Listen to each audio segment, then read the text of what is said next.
13वां अध्याय है कुल जाति पर प्रहार। स्वयं सेवकों की सेना पर्याप्त संख्या में इकट्ठी हो रही है। भिक्षु संघ में शाक्य कुमारों की भीड़ सी लग रही है, पर साथ ही साथ मेरी जिम्मेदारी और बोझ भी बढ़ रहा है। संघ में सच्चे त्यागियों की जरूरत है, जिनमें ना तो अहंकार या अविनय हो, ना लोभ लालसा हो। भिक्षुओं में प्रारंभ में तो ये दुर्गुण मुरझाए रहते हैं, परंतु थोड़ी देर में फिर पनपने लगते हैं। एक पौधा जब एक जगह से उखाड़ कर दूसरी जगह लगाया जाता है, तब वह मुरझाने लगता है। बाद में वहाँ भी वह पहले की तरह पनपने लगता है। दुर्गुण रूप विष वृक्षों की भी यही दशा है। वे गृहस्थ आश्रमी हृदय से हटकर जब श्रमण हृदय में पहुँचते हैं, तब पहले तो मुरझाते हैं, बाद में फिर पनपते हैं।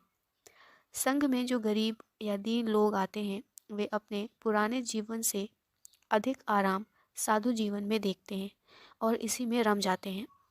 जो अमीर या विद्वान आते हैं, वे अपने त्याग का बदला अहंकार की पूजा द्वारा लेना चाहते हैं। आदर, यश और नाम कीर्तन के मारे मरे जाते हैं। आज तो मेरे चरण चूमते हैं, वे ही कल मेरी कमाई पर अपना दावा सिद्ध करने के लिए अपनी सारी शक्ति लगाना चाहेंगे। इस अन्याय का फल होगा संघ में साधुता का अभाव और क्षोभ। इन महार्दिकों और कुलीनों से कल यही परेशानी होने वाली है।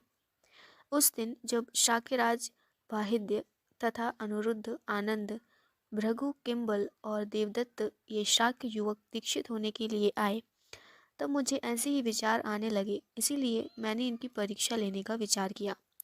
शाक्य युवकों के साथ उनका एक सेवक उपाली नाई भी था। वह उनसे उम्र में अधिक भी था और बुद्धिमान भी था।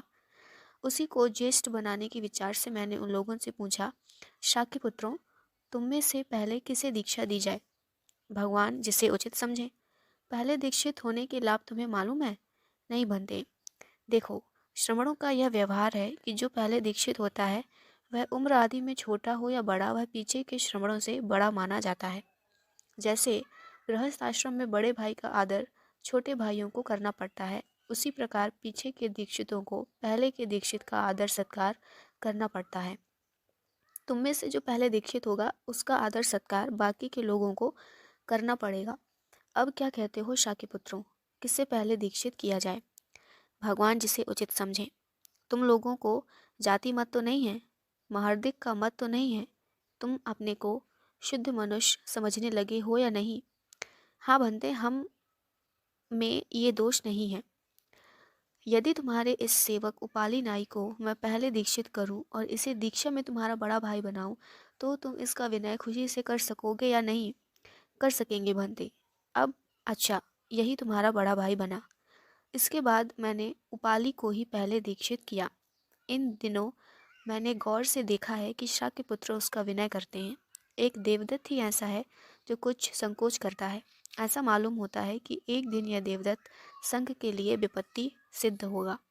देवदत्त में नाम मोह बहुत है। मैं समझता हूँ कि अगर इसका वश चले तो यह हर एक साधु के कमंडलू पर देवदत्त देवदत्त ही लिखा डाले। देखता हूँ कि वह जिस आम के झाड़ के पास रहता है, उस झाड़ पर उसने अनेक जगह देवदत्त लिख डाला है। अपने आसन के चारों तरफ उसने ईंट के टुकड़े इस तरह सजाए हैं कि देखने वाला पढ़कर तुरंत कह सके कि यहाँ देवदत्त आसन लगाते हैं। जब वह झाड़ू लगाता है, तब इस ढंग से लगाता है मानो जमीन पर देवदत्त लिख रहा हो। देवदत्त शब्द का प्रयोग श्लेषों द्वारा नाना अर्थों में दिन में 20 बार करता है। जब वर्षा होती है, तब वह यह नहीं कहता कि वर्षा हो रही है, कहता है देवदान हो रहा है। धीरे धीरे वह ईश्वरवादी भी इसीलिए बनता जा रहा है, जिससे देवदत्त शब्द का प्रयोग करने का अवसर मिले। कहा करता है सारी भलाइयाँ देवदत्त है, अर्थात देव ने, ईश्वर ने दी हैं। वह सारी पुत्र उपाली आदि का अतिक्रमण करना चाहता है। उस दिन नगर में जब भिक्षा के लिए गया, तब किसी ने पूछा, यह किसका संग है, किसने बनाया है? तब देवदत्त ने कहा, यहाँ हम लोगों का श्रमण संघ है। हम लोगों ने इसे इसीलिए बनाया है कि मनुष्य को मध्यम मार्ग दिखाएं आदि। दूसरे साधु इस अवसर पर इस प्रकार उत्तर देते हैं कि यह भगवान बुद्ध का संघ है। भगवान ने राज वैभव छोड़कर 6 वर्ष तपस्या करके यह दिव्य ज्ञान पाया है। हम लोग उन्हीं के शिष्य हैं। उन भगवान के मन में प्राणी मात्र के कल्याण करने की भावना है। वे ऊंच नीच सबसे प्रेम करते हैं और मध्यम मार्ग का प्रचार करते हैं। इन साधुओं के उत्तर से लोगों को ऐसा लगता है कि इस संघ के मूल में कोई असाधारण महान पुरुष है, जिसकी छाया में जाकर हम राज्य वैभव के सुख से अधिक सुख पाएंगे। जबकि देवदत्त के उत्तर से यह मालूम होता है कि यह संघ अनायक है, इसके मूल में कोई असाधारण व्यक्ति नहीं है। देवदत्त सरीखे दो चार चंचल युवकों ने यह दुकान खोल ली है। इस प्रकार देवदत्त सबको अतिक्रमण करने की धुन में संघ को गिरा रहा है। यद्यपि शब्दों की दृष्टि से यह बहुत छोटी सी बात है, परंतु शब्द भेद से जो जनता के मन पर प्रभाव का अंतर पड़ता है वह जमीन आसमान के समान है। शाक्यों में जितने लोग प्रवज्जिन हुए हैं उनमें यह देवदत्त ही ऐसा है जो न्याय अन्याय औचित्य अनौचित्य की परवाह किए बिना अपने त्याग की एक एक कौड़ी का फल ब्याज दर ब्याज सहित प्रतिदिन लेता रहता है। पर एक दिन वह देखेगा कि इतना फल पाकर के भी इसने कुछ नहीं पाया। लोगों के मन पर वह महत्व की छाप लगाना चाहता है, पर उससे उसने लघुत्व और घृणा ही पाई है। परंतु उपाली देवदत्त से बिल्कुल भिन्न है। इसकी महत्वाकांक्षाएं बिल्कुल आध्यात्मिक हैं। यह मेरे सिद्धांतों को अच्छी तरह पढ़ना चाहता है, पढ़ता भी है, बड़ा विनीत है। जाति मत तो उससे होगा ही क्या, नाम मोह भी बिल्कुल नहीं है। एक दिन अवश्य ही यह महान श्रुतधर बनेगा और मेरे साहित्य को सुरक्षित रखेगा और अहर्त बन जाएगा। आनंद एक विचित्र प्रकृति का युवक मालूम होता है, कुछ बिगड़े दिल सा है, थोड़ा उत्तेजित हो जाता है। फिर भी इसके दिल में संघ के विषय में और मेरे विषय में काफ़ी अनुरक्ति है। इसकी उत्तेजना स्थायी नहीं होती। यह संघ का खास आदमी बनेगा, पर अपनी चपलता और उत्जनशीलता के कारण खास आदमी बनकर के भी मेरी बहुत सेवा करके भी लांछित होता रहेगा। यह जो शाक्यों का राजा भाद्रिक है, यह बड़ा निर्दोष मालूम होता है। कल कुछ भिक्षुओं ने आकर मुझसे कहा, भाद्रिक एकांत में बैठकर उदान कहा करते हैं। आहा, कैसा आनंद है, कैसा सुख है। मैंने भाद्रिक को बुलवाकर पूछा, भाद्रिक, क्या सचमुच तुम ऐसे उदान कहते हो? अगर कहते हो तो क्यों कहते हो? भाद्रिक, हाँ भंते, जब से मैं भिक्षुक हुआ हूँ तब से मुझे बड़ा आनंद, बड़ी निराकुलता मालूम होती है। जब मैं राजा था तब मुझे डर के मारे रात की नींद नहीं आती थी। शाक्य बड़े चंड होते हैं, ना मालूम कब किसको रोष आ जाए और वह साधारण कारण से धोखे में या और किसी तरह मेरा धन लूटते प्रजा में विद्रोह पैदा कर दे। इन्हीं कारणों से बनते मैं दिन रात बेचैन रहता था। स्वादिष्ट व्यंजनों का भी मुझे स्वाद नहीं आता था। कोमल शैया भी चुपती थी। अपने से बड़े राजाओं की ईर्ष्या भी होती थी। कभी कभी उनको सिर भी झुकाना पड़ता था। वैभव के भीतर भी मैं नरक के दुख और कारागार की पराधीनता भोग रहा था। परंतु यहाँ आकर भंते मुझे कहीं भी भय नहीं मालूम होता। मैं आरण्य में भी, शून्यागार में भी, नगर के बाहर भी बिल्कुल निर्मम, अनुदिग्न और निश्चिंत रहता हूँ। मैं भद्रिक, पर तुम्हें क्या इस बात का विचार नहीं होता कि पहले हर बात के लिए लोग तुम्हारा मुंह देखते थे, परंतु अब तुम्हें दूसरों का मुंह देखना पड़ता है। भिक्षा में रोटी के एक एक टुकड़े का विचार करना पड़ता है। छोटे से छोटा काम तुम्हें अपने हाथ से करना पड़ता है। दूसरों की छोटी छोटी सेवा भी करनी पड़ती है। इतना ही नहीं, दूसरों के उलाहने भी सुनने पड़ते हैं। प्रिय हो या अप्रिय, अपने दोषों की आलोचना सुननी पड़ती है। इससे क्या तुम्हारा मन खिन्न नहीं होता? बनते, कभी कभी ऐसे निसार विचार आते हैं, परंतु वे अपनी निसारता बताने के लिए ही आते हैं। उनसे खेद नहीं होता। पहले मुझ में राजमत था, इसीलिए सेवा से, आलोचना से मुझे अपमान मालूम होता था। परंतु जब से अपने मैत्री भावना का पाठ पढ़ाया है, सेवा में मुझे आनंद ही मालूम होने लगा है। जब मैं छोटों की सेवा करता हूँ तब मैं एक माता की याद करता हूँ, जो अपने बच्चे की सेवा करके अपने को अपमानित या तुच्छ नहीं मानती, बल्कि गौरव का अनुभव करती है। जब मैं बड़ों की सेवा करता हूँ तब मुझे ऐसा मालूम होता है जैसे बालक अपने बाप की सेवा करता है। बनते, अपमान वही मालूम होता है जहाँ अपने मन में मद हो। एक बात और है बनते, पहले जब मैं राजा था तब कोई छोटा काम करने से लोग मुझे छोटा, दीन या कंजूस समझते थे, मेरी निंदा करते थे। परंतु अब उन्हीं कामों से मुझे सेवा भावी, विश्व प्रेमी, विनीत साधु समझकर प्रशंसा करते हैं। तब मुझे अपमान कैसे मालूम होगा? मनुष्य मान अपमान का विचार दुनिया की नज़र में ऊंचा उठने के लिए करता है। जब दुनिया की नज़र ही अपने विषय में बदल गई तब अपमान होना ही बंद हो गया। फिर उसकी चिंता क्यों की जाए। रही आलोचना, सो आलोचनाओं से ही तो मैंने इस तत्व को समझ पाया है, और आज मैं अपने को एक राजा से भी अधिक सुखी, संतुष्ट और संपन्न समझता हूँ। मैं साधु साधु भद्रिक, तुमने सुख के मर्म को समझ लिया है, गौरव के मर्म को समझ लिया है, जीवन सफल बना लिया है। इस प्रकार भद्रिक सच्चा साधु बन गया है, परंतु राहुल में अभी सच्ची साधुता नहीं आने पाई। वह मेरा पुत्र है, शायद यही बात उसकी साधुता में बाधक हो रही है। उसमें जो सबसे बड़ा दोष है वह है झूठ बोलने का। मेरे सामने भी वह अपना दिल नहीं खोलता। जब मैं उसका कोई दोष पकड़ कर बताता हूँ तब भी वह स्वीकार नहीं करता, कोई ना कोई बहाना बताता है। जब मैं उसका कोई दोष इस तरह पकड़ लेता हूँ कि वह बहाना ना बना पावे या उसके छल की निसारता बताता हूँ, तब भी वह पश्चाताप प्रकट नहीं करता, या कभी ऐसे शब्दों में प्रकट करता है मानो पश्चाताप प्रकट करके मुझ पर दया कर रहा है। उसका अर्थ या भाव पश्चाताप का नहीं होता। वह इतना भोला है कि अभी तक वह यह नहीं समझता कि अगर कोई मनुष्य अपना बाल भी हिलावे तो तथागत से उनका मतलब छिपा नहीं रह सकता, और तब तक कोई मनुष्य पवित्र नहीं बन सकता जब तक उचित स्थान पर भी शुद्ध आलोचना ना कर सके। अर्थहीन आलोचना आलोचना से भी बुरी होती है। अभी उस दिन जब मैंने उसकी असत्यता प्रमाणित कर दी, तब भी उसने शुद्ध अंताकर से अपराध स्वीकार ना किया। यही कहता रहा, आप बड़े हैं, आप मुझे अपराधी समझते हैं तो अपराधी सही, मैं दंड भोगने को तैयार हूँ। इस तरह विनय की ओट में उसने अपराध छिपाया, और कभी कभी जब उसमें इतना सा निष्प्राण विनय भी नहीं रहता तो गरज कर कहने लगता है कि मैं आपका बेटा हूँ, फिर भी आप विश्वास नहीं करते। मानो गरजने से उसकी विश्वसनीयता बढ़ती हो। विश्वसनीयता विश्वसनीय कार्यों से बढ़ेगी, छल रहित होकर अपने हृदय को खोलने से बढ़ेगी।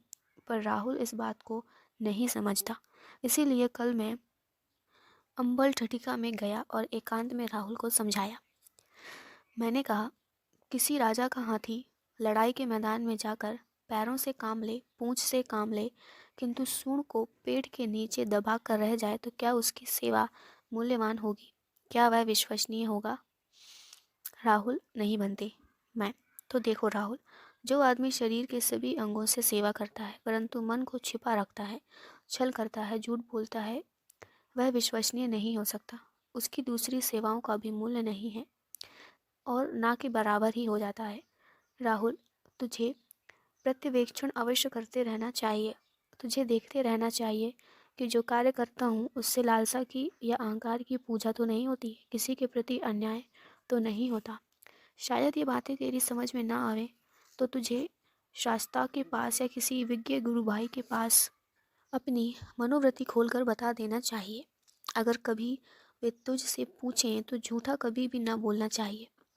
जो शास्ता के सामने या गुरु के सामने झूठ बोलता है उसकी साधुता व्यर्थ जाती है। जैसे कोई रोगी वैद्य को अपनी बीमारी ना बताए या उसके चिन्ह छिपावे तो इससे रोगी का ही नाश होगा। इसी प्रकार उस श्रमण का भी नाश होता है जो शास्त्र के सामने भी अपने अपराधों को छिपाता है, झूठ बोलता है, वंचन छल करता है। इसीलिए राहुल, तुझे प्रतिवेक्षण सीखना चाहिए। मेरी बातों से राहुल का चेहरा फीका पड़ गया। वह कुछ चिंतातुर हो गया, पर मैं समझता हूँ अब वह अपने दोष अच्छी तरह समझ गया है। संभवतः अब वह प्रत्यवेक्षण अवश्य करेगा, छल ना करेगा, सच बोलेगा। इस समय मेरे संग में नाना तरह के इतने मनुष्य आ गए हैं, उनकी मनोवृत्तियाँ ऐसी विचित्र हैं कि अन्य संस्थान वालों को भी सब नमूने यहाँ मिल जाएंगे। पर मुझे तो इन सब की चिकित्सा करना है, परंतु चिकित्सा के कार्य में श्रद्धा मुख्य है। जब तक वैद्य की योग्यता और चिकित्सा के विषय में और उसकी निर्दोषता पर रोगी को श्रद्धा ना होगी, वह वैद्य से लाभ नहीं उठा सकता। शाक्य कुमारों को मैंने इसीलिए एकत्रित करके पूछा था, शाक्य पुत्रों, क्या तुम सोचते हो कि तथागत के चितमल नहीं छूटे हैं? क्योंकि वे तपस्या नहीं करते, साधारण जन के समान कभी एक को स्वीकार करते हैं, कभी दूसरे को, कभी किसी पर प्रसन्न होते हैं, कभी किसी पर अप्रसन्न। अनुरुद्ध, नहीं बनते, हम ऐसा नहीं समझते। हम समझते हैं कि तथागत के चितमल छूट गए हैं। विश्व मैत्री के कारण वे जगत का सुधार करना चाहते हैं, इसके लिए हम लोगों की चिकित्सा करते हैं। प्रसन्न और अप्रसन्न भी वे इसीलिए होते हैं जिससे हम लोग किसी काम की बुराई या भलाई समझ सकें। जैसे पशु को ठीक रास्ते पर चलाने के लिए द्वेष न होने पर भी याष्टि या कशा से ताड़ने का दृश्य बताना पड़ता है, कभी कभी ताड़न भी करना पड़ता है, उसी प्रकार हम लोगों को सुराह पर लाने के लिए तथागत को सब करना पड़ता है। इससे तथागत के चित्तमल सिद्ध नहीं होता, किंतु विश्व मैत्री जन्य चिकित्सकता सिद्ध होती है। मैं साधु साधु साक्य पुत्रों, तुमने तथागत को अच्छी तरह समझ लिया है। ऐसे ही मनोवृत्ति से तुम तथागत के जीवन से लाभ उठा सकोगे। परंतु जब कोई पृथक जन तुमसे आकर यह पूछे कि तथागत तपस्या नहीं करते, वे उतना कष्ट भी नहीं उठाते जितना उनके शिष्य उठाते हैं, ऐसी हालत में तथागत शास्ता कैसे हो सकते हैं? तब तुम क्या कहोगे शाक्य पुत्रों? अनिरुद्ध, भंते हम कहेंगे कि तथागत के मार्ग में अनावश्यक देहदंड वर्जित है। अनावश्यक दुख उठाने में धर्म नहीं हो जाता। असली तपस्या मन की है। सो तथागत महातपस्वी हैं, क्योंकि वे मन को पूरी तरह वश कर चुके हैं। सारे शिष्यों की तपस्या तथागत की तपस्या के पासंग बराबर भी नहीं है। हम लोग प्रयत्न करके यम नियमों के अनुसार चलते हैं, पर तथागत जैसे चलते हैं वैसे यम नियम बनते हैं। उनका जीवन इतना पवित्र है कि उन्हें यम नियमों की चिंता नहीं करनी पड़ती। मैं साधु साधु साक्य पुत्रों, तुमने तथागत को समझने के साथ तथागत के धर्म को भी अच्छी तरह समझा। पर क्या शाक्य पुत्रों, अगर कोई पृथक जन तुमसे कहे कि मैं भी तथागत हूँ या उनके समान हूँ, मैं भी यम नियमों की परवाह नहीं करता, तो तुम उससे क्या कहोगे? अनिरुद्ध, भंते, रोगी मनुष्य को जिस प्रकार पथ्य की जरूरत होती है, उसी प्रकार निरोग को नहीं होती। निरोग को देखकर अगर रोगी दवा करने लगे कि मैं भी पथ्य ना करूँगा, मैं निरोग हूँ, तो उसका दावा व्यर्थ है। इससे उसका रोग ही बढ़ेगा और वह मर जाएगा। जो तथागत नहीं है किंतु तथागत के समान होने का दावा करके यम नियम रूप पथ्य का सेवन नहीं करता, उसका पतन होगा। उसका चित्तमल बढ़ेगा और अंत में वह दुनिया की नज़र में भी गिर जाएगा। हम लोग दावा करने से ही किसी को तथागत के समान शुद्ध नहीं मानेंगे, उसके चित्तमल की परीक्षा करेंगे। इस परीक्षा में उत्तीर्ण हुए बिना अगर वह दावा करेगा तो उसे दम्भी समझेंगे। मैं साधु साधु साक्य पुत्रों, तुमने तथागत के धर्म से विवेक भी सीख लिया है। अब तुम लोग जाओ और इसी प्रकार विनय और विवेक को बढ़ाने का सदा प्रयत्न करो। शाक्य पुत्रों के उत्तरों से मुझे बहुत संतोष हुआ है। संघ में ऐसे लोगों की जितनी बहुलता होगी, संघ उतना ही महान और प्रभावशाली बनेगा। जनता इससे उतना ही अधिक लाभ उठा सकेगी।